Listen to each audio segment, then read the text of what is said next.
Good day guys, for today's video, meron tayo ditong i-share or meron tayong i-share na panibagong tips para sa inyo para sa mga nagdi-DIY. Itong PUI ether adapter, ayan. So kung bibili kayo nito is kompleto na mayroon na siyang male to female jack connector na kasama.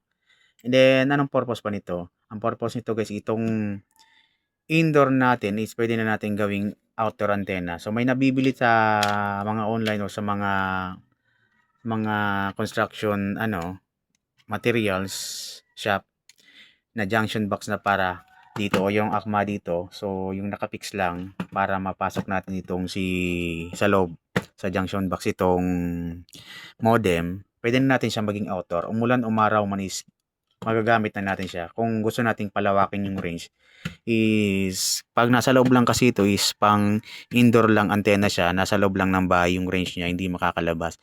For example ito.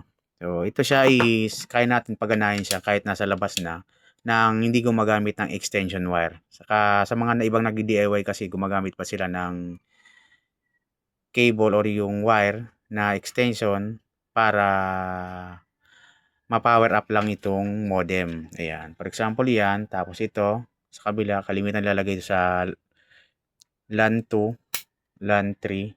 So, kung anong naka-setup yan sa mga nyo. So, ito naman, for example naman ito, meron tayo ditong maliit na, yung maikli lang na For example, gagamitin natin ng 20 to 30 or 50 meters. Kaya pa natin itong mapagana. Ilalagay natin sa 50 meters yung antenna natin na indoor, gagawin nating outdoor. Ayan, lagay lang natin to. For example, 20 meters na to. And then ito naman dito sa kabila para ma-power up natin. Ayan. Then gumamit tayo dito ng mini UPS na 12 volts para mapagana natin. Lagay na natin to. Tignan natin kung working ba gagana itong. Ayun, gumana siya. So, ganun lang. For example, ilalabas na natin to. Hindi na natin kailangan gumamit ng extension wire kasi delikado pa yon. Baka mag-grounded or something masugatan yung wire is baka may dumikit na tao doon sa natin. Hindi natin sinasadya.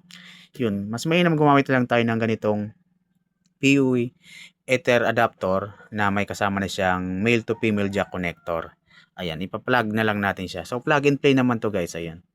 So, ganun lang. Sana nagkaroon kayo ng idea patungkol dito sa PUI ether adapter na ating sinishare. Yung gusto pala mag-order na sa comment section yung link para makapag